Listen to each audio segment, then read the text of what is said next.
we're going to open our message time here with a very short video. Some of you may remember this.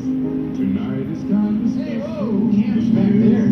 Guys, after 3 days of nothing but fish, I look for a change of menu. Tonight is our last night, so it's my boat. All right, so where are we going? I know a guy down here serves up a really good steak and a terrific Lowenbrow. When you want the taste of a truly great American beer, tonight, let it be Lowenbrow. You guys have any luck today?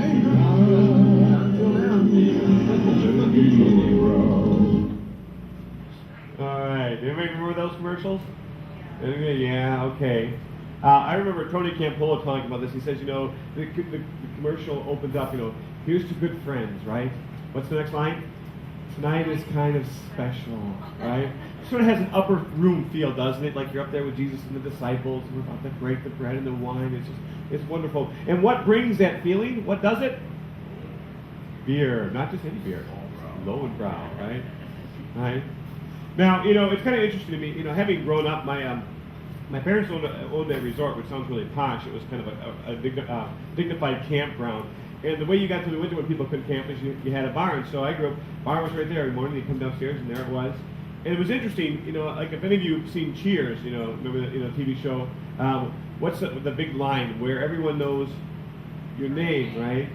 It's like, you know, I think part of what this is appealing to, and the whole idea of that beer is that, you know, this place where everyone knows your name, where you belong, where you're accepted just as you are, right? And where do a lot of people go for that? Or Lowenbrow, or those places of gathering. The thing is, a lot of times, and many of us here have been on that journey and found that the answer really isn't found there. You know, it sounds kind of good, and yet really it's kind of empty. Maybe, you know, maybe there's community there, but often it's, you know, sort of that, I don't want to put this, you know, really blunt, but let's eat, drink, and be merry because tomorrow we die. That, you know, at least there's someone here who can empathize with my pain. So when people go looking for that community and they find that what they're really looking for is not there, where might they go next? How about the church? Right? Well, maybe there. Maybe we'll find it. So we're going to play another. This is actually a little longer video. We might stop in the middle. We'll see.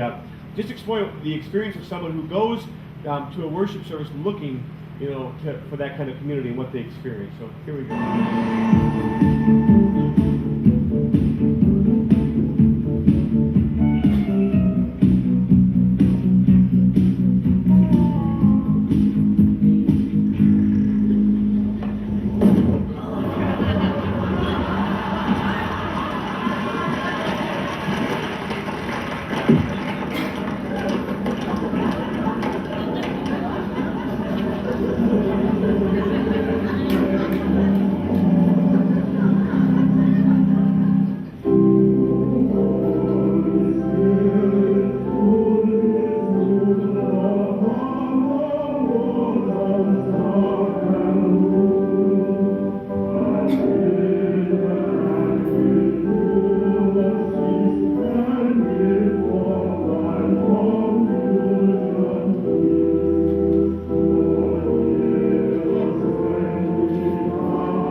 The name of the Father, the Son, and of the Holy. Amen. Và thế, dùng con ốm ở yên đây là phần tiền của mọi người quá. Tôi biết, tôi đã lên từ rồi chúng ta. Tôi biết, là người tôi có, ở đây,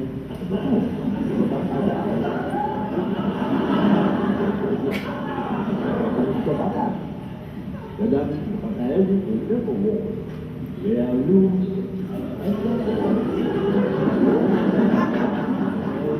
gọi bà đứng đấy, lên về ớt lên phỉ, về luôn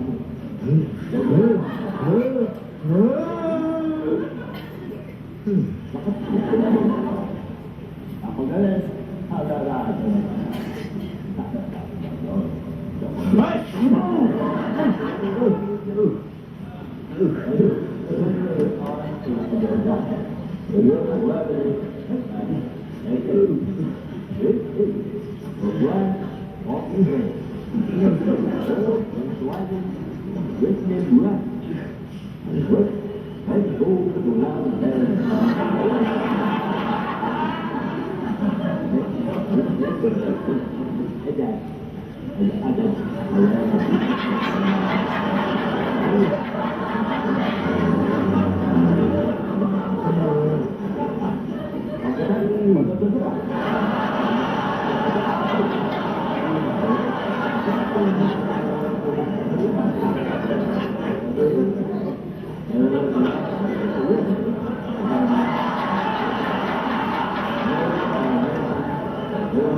Now there's obviously more.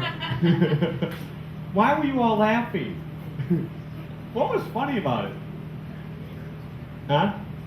It was true, right? How many of you have gone to church where it's been like that? Right? Okay. Right? Comes there, and is there any spots set aside for him since it's his first time? No, right? Get us on past. We'll do our best. We're working. We'll just leave him there. Trying to work on that, right? Yeah. And was the guy next to him really helpful? Terribly, I love that. Sure, you can have it. Sit down. All right. Now, when I used to watch this, I would point out about how the whole point was how church wasn't, designed for people who were coming, in who weren't connected. It was designed for those who were already in, and on how we need to think about doing things that are welcoming, and that's important. But there was something that I began to notice more. Like, for one thing, where is he in the video? Huh? He's in the front row, which is very unusual for people coming, because I don't know if I want to be up front. We usually leave an extra front row as a barrier. That's where people don't sit, so we leave it in the spot where people aren't going to sit anyways, right? Thank you, Tori. Way to go. All right. All right. But what day is it? Sunday. Does it say it's Sunday? No, but we know it's Sunday, right? And what place did he go to? You notice when we said church, right? Now actually there they might call it a cathedral, but we think of, what is the church? We think of the building as the church. It's the people. Very good. We're going to talk a little bit more about that. It's awesome. The past few weeks we've been talking about what it means to really we've been talking about reclaiming Jesus' message for everyone. So, in many ways, as a church, we've kind of gotten off track, and we've talked about this journey through modernism into postmodernism, and how we've gotten this world where we separated the sacred and the secular. And church had its one little niche, Sunday morning for an hour, maybe an hour and 15 minutes if you're generous, right? That was the place, and it was when you gathered together in the building, and we called the building the church rather than people. And we lived in this divide that modernism put up, this dualism, sacred, secular, head and heart, and these things, were split. And the thing is, when we live out of that, then church becomes just a Sunday morning thing, and it's just in this place right there. But for the person, who was in that first commercial, here's to good friends tonight is kind of special. If you're looking for something special, this deep community, is that the place you're going to find it? No, it's really lacking in that. And I'm thinking, well, what does it mean to be at church where we understand that it's about all of life, that there's no sacred secular split? As we talked about last week, if everything is sacred, if God isn't everything, well, what does that mean and what does that look like? And I want to share a couple stories together to talk about this, because I think they both get at the problem we've had with the church and kind of what we're looking at going to. One, some of you maybe have heard some of these before, but that's okay. They're good stories. This is what I call the cinnamon roll lady story. And some of you like the cinnamon roll lady story. It's about this woman who was a part of a church gathering. They got together actually outside of Sunday morning. It was a group of ladies who would get together every so often, maybe once a month, and they'd have, they'd bring different treats to share with each other. And this woman would always bring her cinnamon rolls that she made homemade, and they were wonderful cinnamon rolls. And she got up one morning, she made her cinnamon rolls, and made sure they were just right, came to the church building, where she was the first one there. And another woman walks in who's carrying a pan of brownies. And the woman with the brownies looks at the cinnamon roll lady, and she said, why are you always showing off bringing your cinnamon rolls like that all the time? She was really hurt by it, but just then some of the other ladies walked in, and so she just kind of overlooked it, but it really bothered her. And the next Sunday when she went to church, she came to sit in her normal spot, right? You notice how after a while you have your normal spot where you always sit, right? And the lady who had the brownies was sitting in her spot. And she stopped. She didn't know what to do, after what had happened. And, she was kind of frozen. And so quickly she moved to the other side, away from the brownie woman. Now, of course, everyone knew where everyone's, set spot was. And so they knew that something was wrong, that she wouldn't go and sit there by this woman. And they figured out pretty quickly that something was going on between the two of them. So whenever there was any kind of church gathering, people went out of their way to make sure that the two of them never had to interact, so that, there wouldn't be any kind of problem with that. Then one day, they called a new pastor, and the pastor was visiting the homes of different folks, and she went to visit the cinnamon roll lady, who made, of course, her cinnamon rolls. And as they were eating and sharing, the pastor commented on how wonderful the cinnamon rolls were. And the woman burst out into tears. The pastor asked, what's wrong? And she said to her, about what had happened, about the story with the brownies and what the woman had said and how they hadn't talked, since then. And the pastor said, well, how long has it been since it happened? And she said, 7 years. And she said, why don't we go over right now and we'll talk with her. So they went over to the woman's house that had made the brownies, and they sat down and they began to talk. And the woman with the brownies said, she said, that morning, she said, I had a new recipe, this wonderful dessert, and I had made it. It was in the oven, and I got this call, and I took it, and by the time I got off the phone, they had burned, and there wasn't time to make any more, and I was frustrated and angry about that, and all I had time to do was make a box of brownies. And when I got there, you had your beautiful cinnamon rolls that everybody loved, and it just got to me, and I just said something stupid, and I'm so sorry. The two women began to cry and to hug, and then they shared some cinnamon rolls like they were the bread and body of Jesus.